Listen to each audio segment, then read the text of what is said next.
What's up, everybody? Hope you're doing good.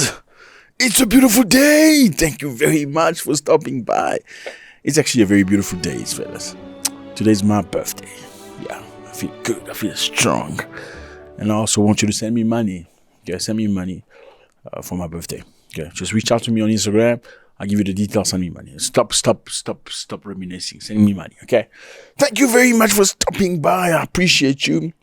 You know, this is family. If you want to know about Africa, you are at the right spot. You want to know about what's happening in Uganda, Tanzania, Kenya, you are at the right place.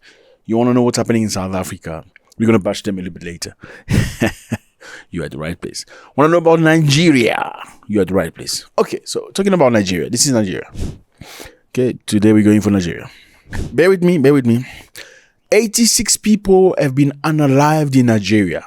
Okay, why? Because the fuel tanker overturned and the rush to steal fuel. Then guess what happened later? Kaboom! 86 people unalive, 53 completely wasted in hospital.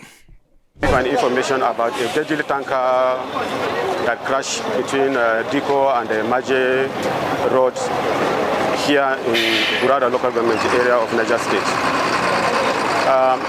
This tanker that crashed here close to Diko Junction, there was a careless attempt that was made to transfer the fuel into another tanker using local generator. This is very sad. This is unlike Nigeria that we see on TV and the music, Nigeria. First of all, why do you say Nigeria? Like, I'm from Nigeria. Is it Nigeria or Nigeria? Because we're very confused. Please elaborate. Anyway, let's get back on track. The tanker, I'm not trying to make it very easy for everybody.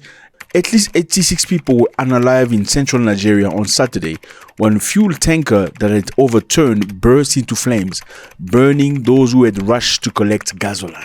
So why do they do that? Apparently, the price of gasoline has increased fivefold in 18 months, leading many to risk their lives to recover fuel during tanker truck accidents, which authorities say are common in Nigeria. So I think you understand. Nigeria is a big producer of oil, petrol and stuff, but they have some internal issues. We're not going to get into the details. The bottom line is Aliko Dangote, this guy here, tried to come up with a plan on how to get Nigeria not to, spend too much money buying petrol. So he wanted to build his own extraction plant. That's not a word, but a plant where they can process the crude oil and sell it for a very cheap price to Nigerians. Guess who stood against him? Nigerians. They didn't want him to do that because it's going to create monopoly. The bottom line, Nigeria is selling crude oil to foreign nations, then buying the processed oil from the same foreign nation at a very high price. So the son of a country say I can build something similar with my own money, $19 billion, and get you guys to buy stuff for a very cheap price. But Nigerians refuse to let another Nigerian do good. Great. Now, what we're seeing here as a problem is there was a tanker driving across the street going to deliver for fuel or oil or whatever you want to call it. The tanker overturned due to an accident.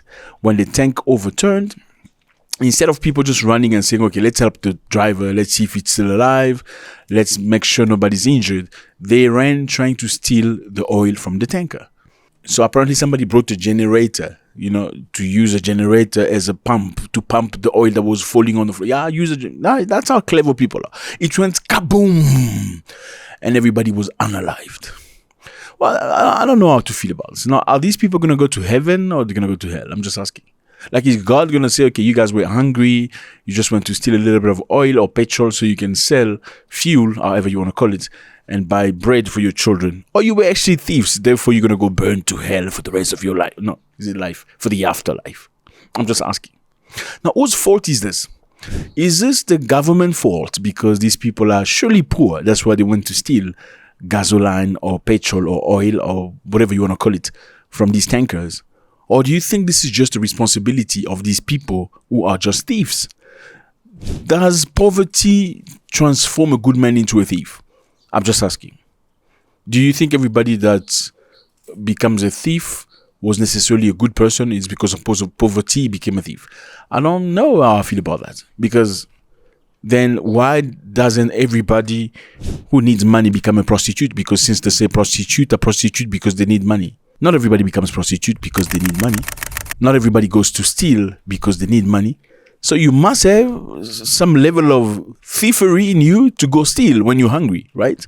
That's an option for you, because somebody who's not naturally a thief will not trying to go steal just because he's hungry, right? Now, it's very sad to see that situation. Like, this is one of the most shameful way of dying, really. You go steal petroleum from a tank that was overturned and you burnt. What IQ do you have? Beside the IQ level, like, what kind of morality do you have? Why don't you think about the driver who's probably being unalive, suffocating in there? The first thing you think about, let me go steal, and you bring a generator? That's crazy. That's crazy in Nigeria. This is very disappointing. This doesn't look like Obamochiwe that we see, all that, spurging money and throwing money around, like, what happened? Like, how is that possible? Is it only a limited number of people in Nigeria that can throw money away like that, whilst the majority go steal oil from tankers that are overturned? And how do you allow that? You're supposed to be the giant of Africa. Like, how do you allow a bunch of people to steal all the money and, spend the money, throw the money around whilst other people are going unalived by... This is crazy. I'm sorry. And I can see my South African people very happy here, like jumping. Yeah, Nigeria. I know. Well, this is not limited to Nigeria. This is a behavior that's very sadly, I need to say to you, it's in the continent. Okay? South Africa is not spared of this. I mean, look at this video of South Africans.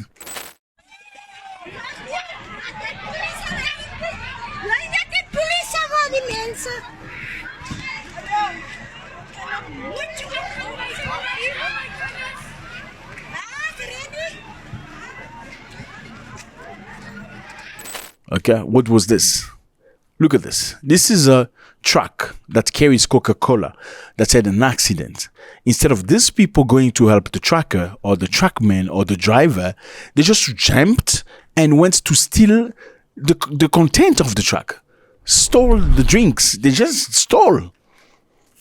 Then when people from the other continent say you are thieves, you say it's racism. I mean, why? Why don't you go check on the guy? Why do you go steal? And this is not the only one. Look at this. This is again South Africa. People stealing from trucks.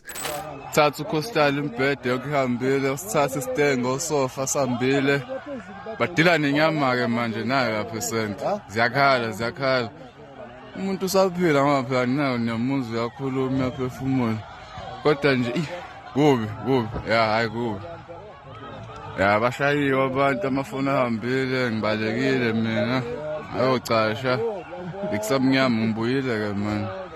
The trucks had issues and they're stealing bad, they're taking stuff. Why do you loot like this? What kind of mentality is this? I don't understand. Is this poverty? It's very easy to accuse government. Government is not doing anything for us. Well, okay, government is maybe not doing anything for you. Does that give you a right to become a thief? If you haven't had any for a long time, do you go take somebody by force, somebody's daughter? You don't do that, right? It's the same thing. It's the same thing. I took her by force because, my wife is not giving me anything. I mean, like, come on. How do you just... It's the same thing saying government is not doing anything. If government is not doing anything for you, make a garden behind your house. Have some level of dignity. You're not going to go to somebody else's property and steal and take by force because government is not doing anything for you. Government is not your father. Okay, this is very sad. And this is not limited to South Africa. Look at this. This is Congo, DRC. What happened?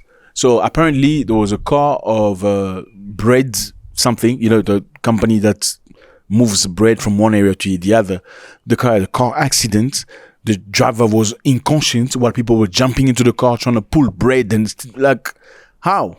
How do you do this? Why don't we see things like this in Europe? I'm just asking. Do you think in Europe there aren't people that are hungry? You don't see homeless in Europe, or there are no accidents in Europe? Come on, man. This is something that has to change. It's sad, fellas. It's sad that you see it's one group of people always looting, stealing, taking from other people. Okay, let's get back to Nigeria. Okay, today we were bashing Nigeria.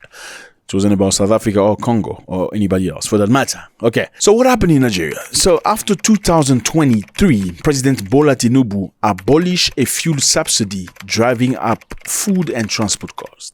So Nigeria used to have subsidies. Subsidies are basically money that government gives to company to allow them to function easier and more efficiently. Okay, like companies that produce bread, produce vegetables, like first necessity, sometimes get subsidies from government to allow them to sell at a good price so people don't die of hunger. So apparently Mr. Tinubu chose to abolish the subsidy that helped Nigeria to have a stable price. In the meantime, they disabled Aliko Dangote that had an idea on how to bring fuel in Nigeria at a very good price. Now, Tinubu, I don't know if you remember this guy. This is Tinubu. Okay, this is the guy that initiated a story of going to oust people in Niger. You remember, Niger, Burkina Faso, and Mali. These are three countries in Africa that are fighting very hard to free themselves of colonialism. Now, Tinubu brought some of his friends to say, okay, we need to go attack Niger and take over, remove this brand new government and bring the older government who were doing absolutely nothing for the people. So Tinubu is not the most liked president if you're going to talk about Africa. I don't even think most Nigerians really love him, even though, yeah. So what did Tinubu say? Tinubu expressed deep sorrow over the fuel tanker explosion in a statement. Yeah, sorrow, obviously. He means it. He underscored the tragic, preventable nature of the incident. So Nigeria could have prevented this by giving people salaries and creating jobs, and stop that culture of oga, following people behind. Stop ogaing people. Ask them for accountability. If your country is blessed, you have oil in abundance, then you should be able to ask people for questions. You shouldn't be praising people for having money. That is not very smart. Why do you praise somebody because they have money? Oga, chairman, chief. Ask them for accountability. Where did they get the money from? Is it from your staff? Then they need to be accountable to you. Tinubu ordered national campaign to raise public awareness about severe risk and environmental danger of scooping fuel from fallen tankers. Yeah, go tell them they mustn't scoop fuel from fallen tankers. Like you're talking to children instead of making life better. This is crazy, fellas. How do you feel about this? If white people say that you people steal, would you say they are racist? I'm just saying. Why do you steal when the mall is broken? Why do you steal when you're angry? Why do you steal when you're hungry? Why do you steal when there's an accident instead of running to go and help? I'm just saying. Well, there's something that happened in Rwanda. In Rwanda, accidents happen. And instead of people stealing from the truck, everybody went in the street pulling whatever item that fell from the truck, put it back on the truck. A truck in Rwanda was involved in an accident. Instead of people stealing from the truck, they came and gathered stuff together and put it on the truck. Well, Rwanda is not like your country, I'm sorry to tell you. They're mostly very disciplined, the great majority of them. You never see them scream, you never see them fight, they don't have that kind of behavior. But if you bring your whatever, yeah, they don't talk, okay? They do. Let me know how you feel about this, fellas. It's always a great pleasure. Well, Rwanda is not perfect, but yeah, everybody who's perfect, nobody is perfect. God bless.